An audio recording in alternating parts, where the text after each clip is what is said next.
อืมค่อยๆได้งานได้หมดหนึ่งสองสามสี่ห้าออกร่างกายได้6 7 8 9 10โดนคุณบอกให้ไปเอาเลือดได้ไอ้มูโอนไปเอา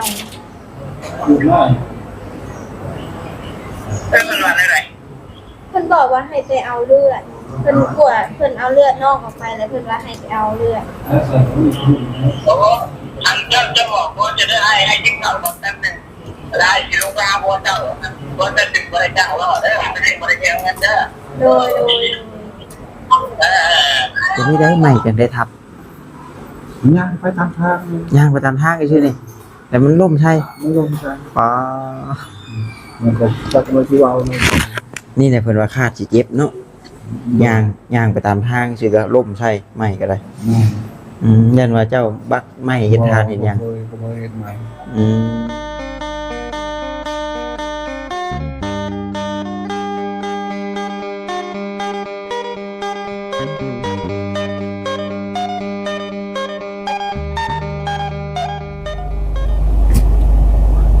นั่นก็ไหวกระจุกกระจุงอยู่เนาะพี่น้อง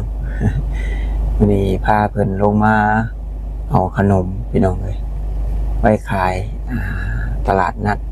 มื้ออื่นเนาะแม่นบ่ล่ะแม่นแหละมื้ออื่นวันอังคารพี่น้องเอ้ยมื้ออื่นไปขายเครื่องอยู่ตลาดนัดวันอังคารถ้าอุดหนุนเด้อพี่น้องเด้อต้องมาซื้ออยู่สวรรค์พี่น้องเนาะอยู่ตลาดลักแปดบ่ตลาดใหญ่สามัคคีไซตลาดใหญ่สวรรค์ไซบ่หรือสามัคคีไซพี่น้องเนาะบ่ถ้าจะบ่ได้สร้างเบิ่งชื่อเพิ่นพี่น้องเอ้ยเอ้าก่อนอื่นก็ขอกราบทักทายสบายดีกับพ่อแม่พี่น้อง FC กันเบิดสุคนพี่น้องเอ้ยเนาะบ่อยู่ทางฝั่งลาวฝั่งไทยหรือว่าทางต่างประเทศนำเด้อพี่น้องเด้อการยินดีต้อนรับเข้าสู่ช่องของบ่าวตาบ้านเฮาคือเก่าพี่น้องวันนี้ก็มาซื้อเครื่องแล้วก็มาแวะเยี่ยมน้องแต่เนาะพี่น้องเนาะมาแวะเยี่ยมน้องแต่ซะก่อนกลับขึ้นไปเนาะเตรียมเครื่องเตรียมของไว้ขายมื้ออื่นพี่น้องเอ้ยเอาในนั้นแหละพี่น้องเอ้ยเนาะไปจังใดก็พุ่นละเข้าไปเยี่ยมน้องแต่เพิ่นกันเลยพี่น้องเนาะปิดรถก่อนแดดพี่น้องมื้อนี้แต่ว่าอากาศก็ใครแน่ถามว่าร้อนบ่ก็บ่ร้อนหนาวบ่ก็บ่หนาวแต่ว่าตอนที่สวยแดดมันนี่มันก็หนาวแล้วเนาะพี่น้องมันก็ร้อนแล้วนะแต่ว่าตอนเช้านี่พอดีบ่ตาว่าได้ไปซะพี่น้องเอ้ยเนาะมาฮอดปึ๊บกันเพิ่นให้เอาเลือดเลยบ่เนาะสบายดีเด้อเนาะโดยดำมันคืออยู่พี่น้องรู้เป็นหยังย้อนแสงเนาะบ่มีแสงไปไหนทางนั้นคือตาไว้อยู่รับเลยเจ็บบ่ใช้จะโทรหาเพิ่นแหละไก่ทอดเด้อเอาบ่นิ้วนะจังน้อยเลยน้องกูเนาะ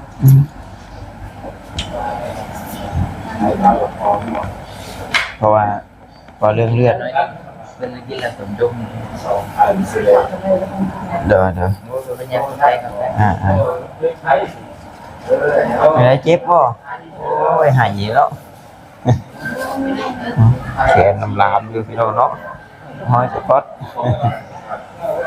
แข็งยุบเลยเมื่อนั้นก็เห็นว่าไข่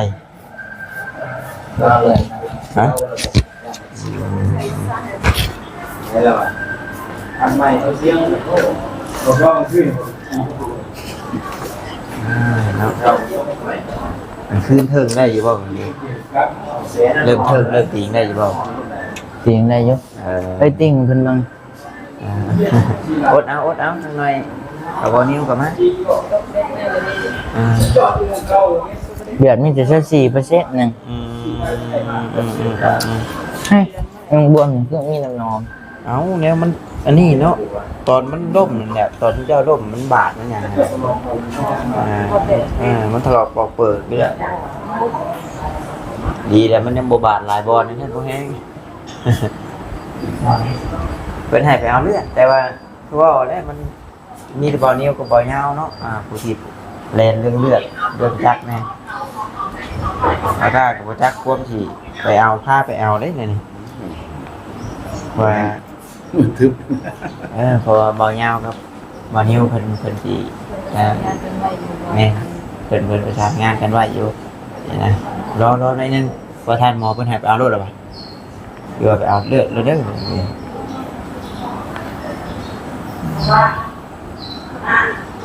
สิตาได้เมื่อง่ายอีบ่เพิ่นน่ะเพิ่นว่าอีกจักมื้อ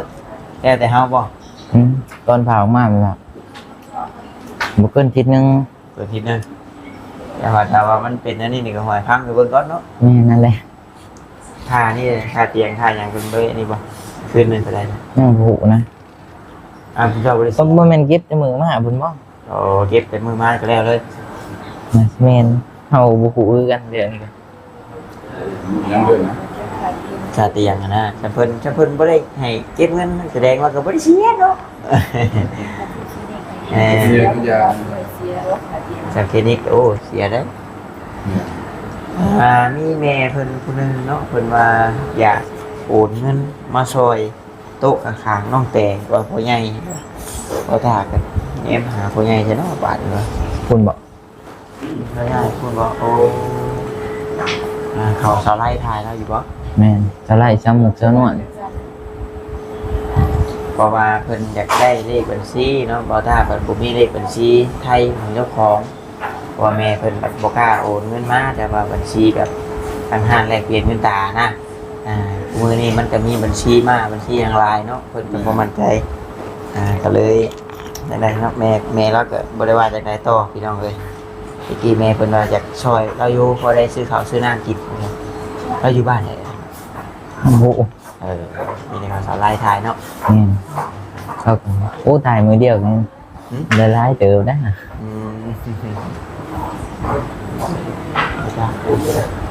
เป็นแต่แม่เป็นว่านะเมื่อกี้ว่านอนค้างน้องแตง บ่แม่น ตอนไป ไปมื้อเช้านี้ขึ้นเวียงไปผ่าตัดอยู่เวียง ขาขาดแข้งขา น้องแตงกินข้าวได้กินแล้วมันปวดบ่เลยจังได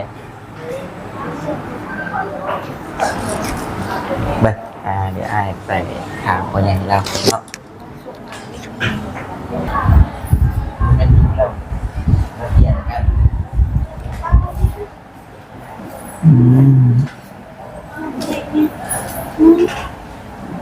เป็นอะไรมึนบ่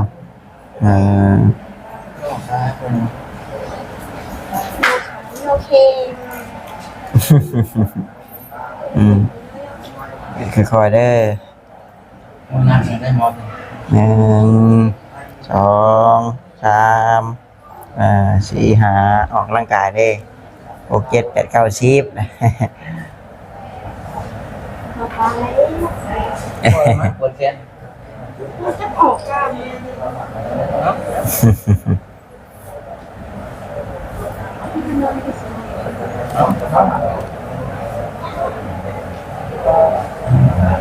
เวลา ยังหายไปหมดเลย มันเข่งเนาะ ทับเขาแล้ว เด้เด้ตีงได้แล้วขยับ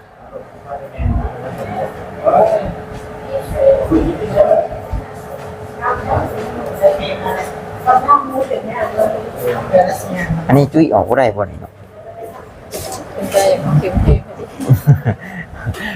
ตื่นเปิดไพ่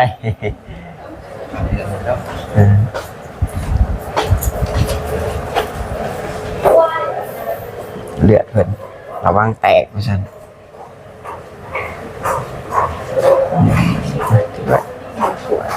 ตัวนี้ เลยคนเลือด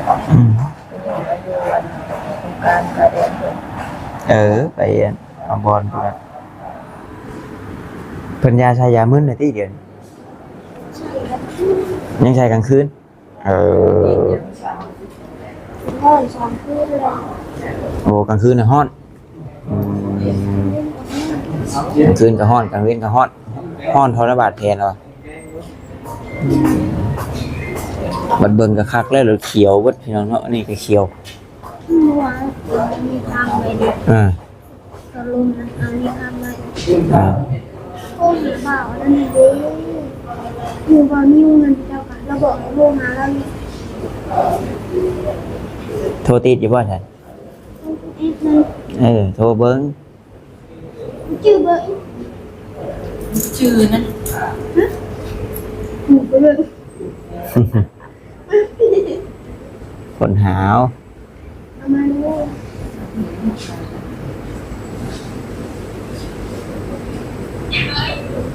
เล่นสู้สายสามของพี่ แค่กระแข่งฮักคือกันนะ นี่ในเก่าเสีย หมูมีใจสะอาดเลย ทำได้โดนก็บอกให้ไปเอาเลือดได้ไอ้ หมด มูโอนไปเอา พูดว่า เป็นมันวันอะไร เพิ่นบอกว่าให้ไปเอาเลือดเพิ่นกลัวเพิ่นเอาเลือดนอกออกไปแล้วเพิ่นว่าให้ไปเอาเลือด โอ้อันเจ้าบอกว่าจะได้ให้จิ้งเก่าบอกแป๊บนึงได้สิลงไปหาบัวเจ้าบัวจะดึงบริจาคแล้วเด้อไม่ได้บริจาคเงินเด้อ โดย ก็เป็นหน่อย เรามาเอาเจ้าไป จะบริเชียเงิน เพราะว่าบ่ได้เอาอยู่นี่เด้ ต้องไปซื้ออยู่ศูนย์ว่าผู้ใดเดือนไปเอาอยู่ศูนย์เลย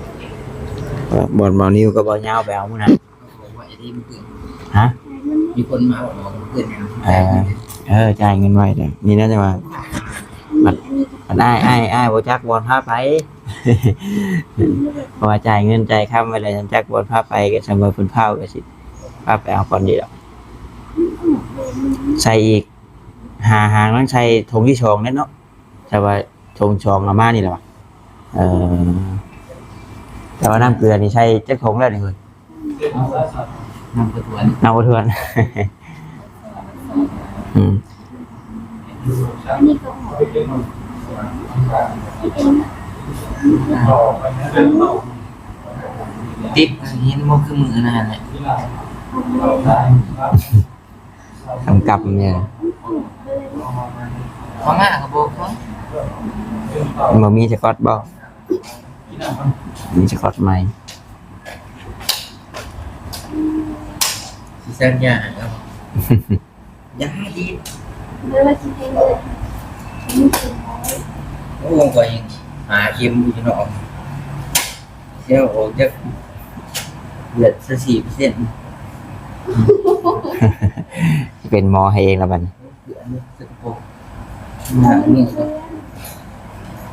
เป็นหมอให้เองแล้วโอ้เบิ่งพอแล้วไปแต่เมื่อยครับเบิ่งมา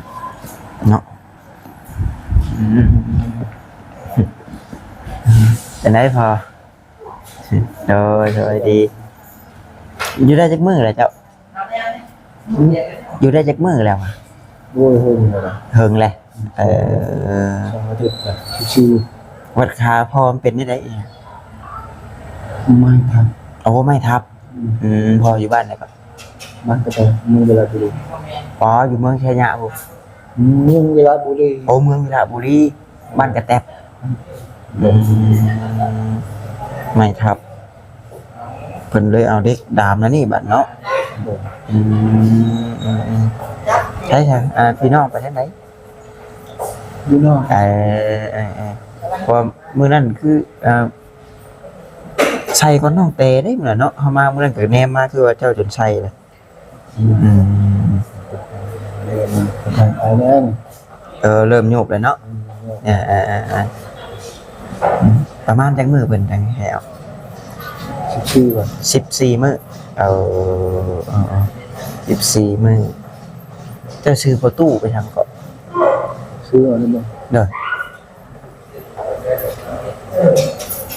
เป็นพ่อชุมพร พอสมพรเอาว่า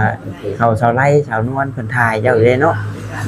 เพราะว่ามื้อนั้นน่ะมีแม่เพิ่นถามอยู่เนาะไปหาน้องแต่นั่นถามข่าวทางประตูเพิ่นนี่เด้อว่าฉันเห็นในคลิปข่าวชาวนวลน่ะไม่จักแหละ แม่14มื้อแล้วเพิ่นจังสิถอดเลขตัวนี้ให้ รู้จัก มีแต่นอนดองไว้เบิ่งก่อนเป็นนี่ได้ใหม่จังได้ทับ ย่างไปตามทาง ย่างไปตามทางซื่อนี่แต่มันล่มใช่ ไม่ลงใจ ป๋า มันก็ตัดมาที่เราเลย นี่แหละเพิ่นว่าคาดสิเจ็บเนาะ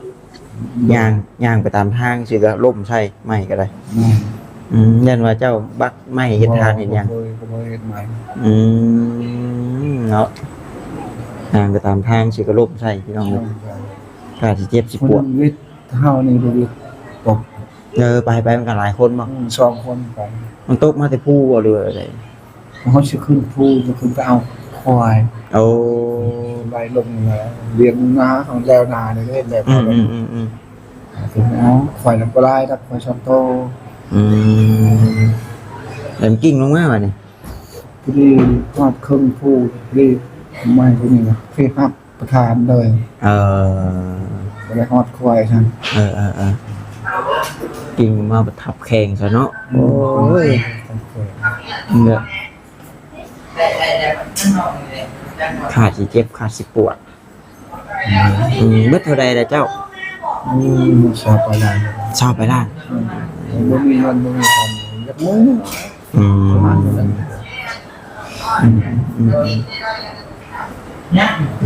เนาะสู้ดีเช้าไวๆกินข้าวเลยบ่ กินไหน กินแล้วเผื่อสิฮอด14มื้อเนาะได้ฮอดแล้วจักทิศปลายเจ้ามาก่อนเพิ่นบ่โอ้มาก่อนน้องแต่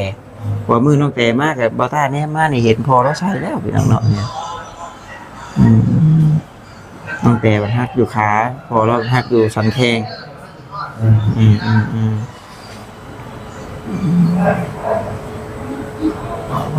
มาไก่เราก็ได้เนาะเห็ดนา มันบ่มีเงินค้ำกันมีเงินค้ำสิอยู่ให้เลยของออกเล็กนี่เลย อ๋อยังขาดอยู่ประมาณจักล้านพอ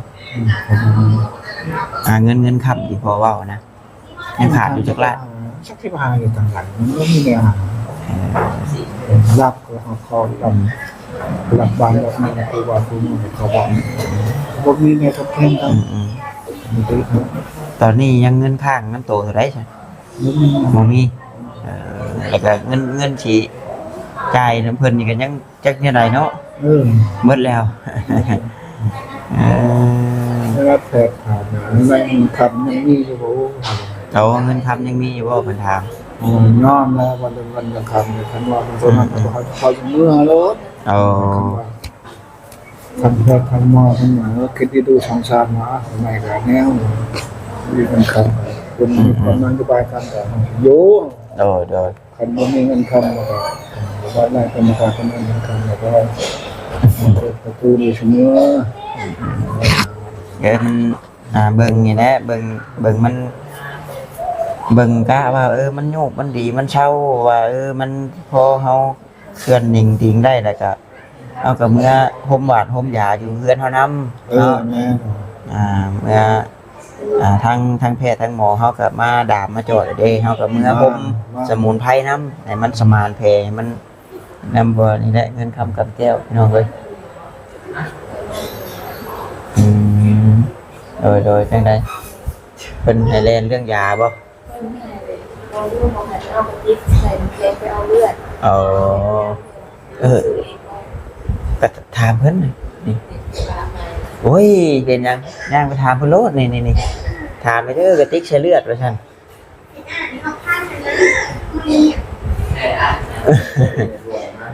ฮะนี่นะนี่ถามเพิ่นเขาเดียวนี่ไปถามให้เขาเจ้าได้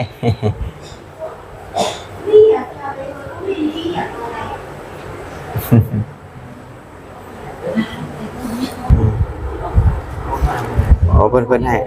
อันนี้จะเหมือนของพุ่มนี่ก็ได้เดือดใส่น้ำแข็ง ก่อนเนี่ยใดแบบหมอให้มันถือความร้อนนะ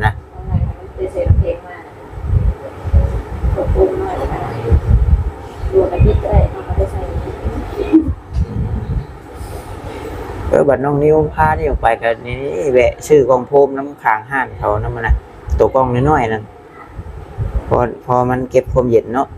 ตัว ซูมทางแรกเลยใกล้ที่จะมีสิทธิ์ทางตามสิทธิ์ตัวนี้ สามีไปถามแล้วเพิ่นให้ชื่อเองเลย คนไทยซื้อเองไม่มีทางเป็นแล้ว บอกคุณว่าให้ไปซื้อเองแล้วผมไม่ได้ว่าไปซื้อ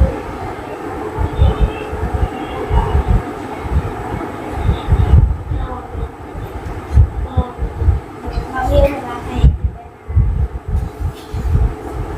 ไปขอบคุณตาเองให้ อ่า มันมีช่วงนี้แล้ว แม่น เพราะว่าบางทีเพิ่นก็น่าจะมีดอกอยู่หั่นน่ะเนาะเพิ่นเกียมไว้เฉพาะใส่เลือดอยู่แล้วจัง ไปนำบุญให้มันเป็นคนไข้เรียนเอง หนูจะรักษาคุณตาเอง อืม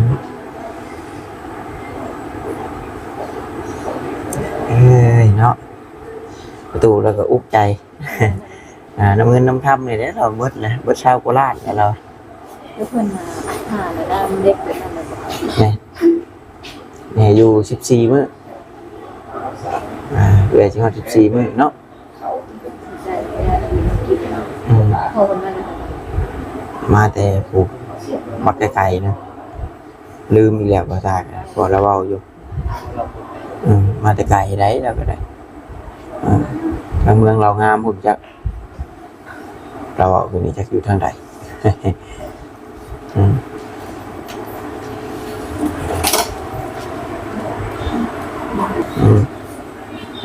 เอากิน เอาสักนิดนะฮะเดี๋ยวพอได้ชื่อน้ำชื่อใน เดี๋ยวเศร้าไว้บวมแห้งแล้วก็ได้ย่างไปซื้อก็ไม่ทับเบิ่งว่าขาดสิเจ็บสิปวด ขึ้นไปเอาตัวอีกทีแบบมันก็อยู่ข้างๆก็ดึงลงมามันหักขึ้นเลย มันกิ่งลงมาใส่ เลือดมันบริ นี่ได้ผลราคาสิเจ็บวิทย์คอวิทย์เค้นแล้วบัดนี้ อันนี้เจอเรา เอาเศร้าไว้ตัวเอง โดยดีไว้โอ้ย อย่างพาทำไม ทางนี้คือกันทางนี้ก็เศร้าไว้ทางนี้ก็ได้จังได้อันให้กันไว้เนี่ยผู้นึงมาเจ็บผู้นึงมานี่ใส่กันอยู่มุมบ้มเยอะนี่หวายผู้เจ็บบัดบ่ได้ใจก็อยากให้อยู่ได้ผู้เจ็บนี่ เห็นสังอีกแล้วบัด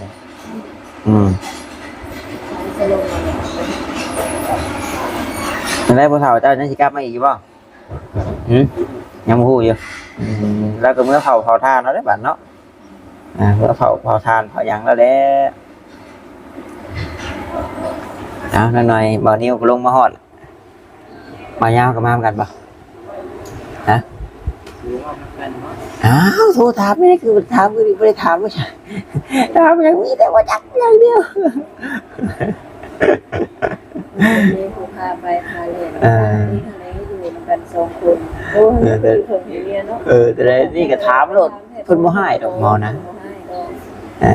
เฮาบ่จักเด้จำเฮาจักเฮาบ่ถาม ไอ้คนก็ต้องให้ก็ได้ทำประจำเป็นห้ามันเลย มาน้องแต่ศูนย์น้องแต่เนาะน้องแต่ศูนย์แลนเองบ่แห้งเลย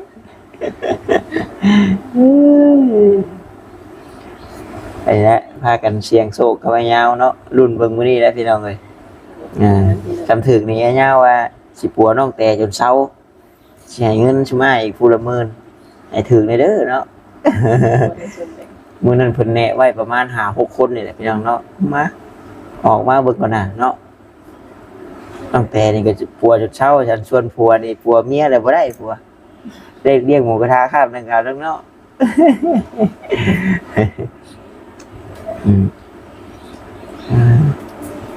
ไปจ้ะเนาะพักผ่อนนี่ก็เวลานาทีเป็นยาวเลยพี่น้องเอ้ยก็มีหยังดอกแวะลงมาเยี่ยมซื่อพุ่นละมื้อหน้ามื้อในลงมาเยี่ยมใหม่แมลงไปบ่แต่ลินบุญธาตุไปบ่ไปบ่ให้ไปบ่เห็นว่าถือธงสโลมหอยต้องแดงต้องแค่ อยู่สนุกกินไป ยังอยู่บ่ใช้เงินยังติดโตซะได้เดียว แม่ไป เออ ครับว่าเขาก็แลนแต่ว่าบ่ได้เงินนะเพิ่นเตอน้ำแน่แห้งแล้วเนาะ